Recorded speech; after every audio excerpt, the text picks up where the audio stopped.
Hi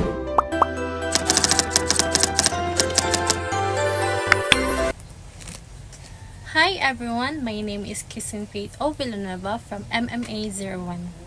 I choose Mom Joy Torio because she inspired me in the field of teaching, and of course because of my majorship, which is mathematics.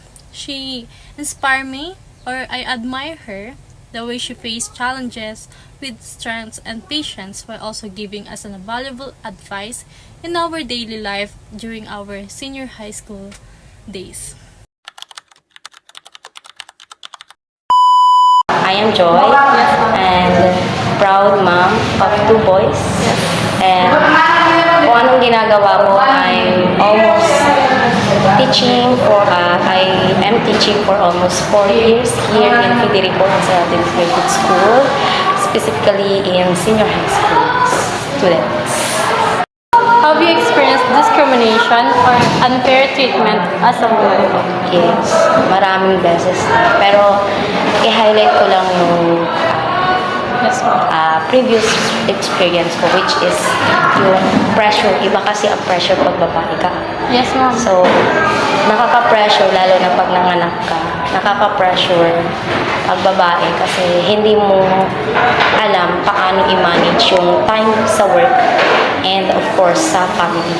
As a teacher and mother po, what kept you going through your struggles po?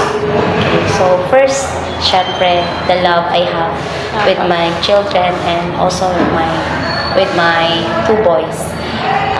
Sila yung nagbibigay ng purpose kung bakit still nandito pa rin ako and still I keep going sa mga struggles na binabato sa akin or sa mga struggles na naranasan ko sa pang-araw-araw. And of course, hindi ko rin yun ma-overcome kapag walang support ng family ko and my beloved husband. Yes. Yeah. What achievement are you most proud of in your life po? Yes. Siyempre, una is yung nakapagtapos ako ng pag-aaral ko. During that times kasi is napapalaki na ako ng anak ko, which is kakapanganak lang. Siyempre, as a girl, as a woman, mahirap pagsabayin ang pag-aaral at kakapanganak o pag-aalaga ng bata. And of course, isa din sa proud ako is makita na yung mga students ko, kayo na yung nagiging way or nagiging sumusunod sa mga yapak na nagiging role model sa ibang tao. Thank you. What advice would you give to young women or student like us po? As a young woman, never underestimate yourself. Of course, number one dyan, never mo dapat isipin yung sasabihin ng iba.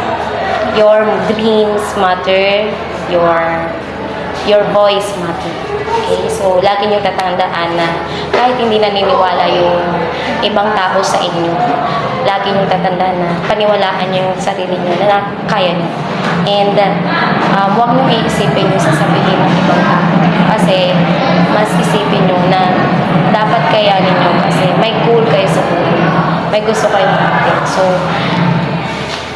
maging focus lang kayo kung ano yung goal nyo sa buhay para ma-achieve nyo yung mga dapat nyo i-achieve or yung mga dreams nyo. Opo. Thank you po, ma'am. Thank you so much. Thank you po po. Because of her, my views about women in society became stronger. I realized that women play an important role not only in education but also in shaping future generations. Women are capable of leading, inspiring, and making a difference in their own ways. This made me believe more in the power of women and the respect they deserve in our society. I learned that being a woman does not mean being a weak. Instead, it shows that women can be strong, determined, and compassionate at the same time.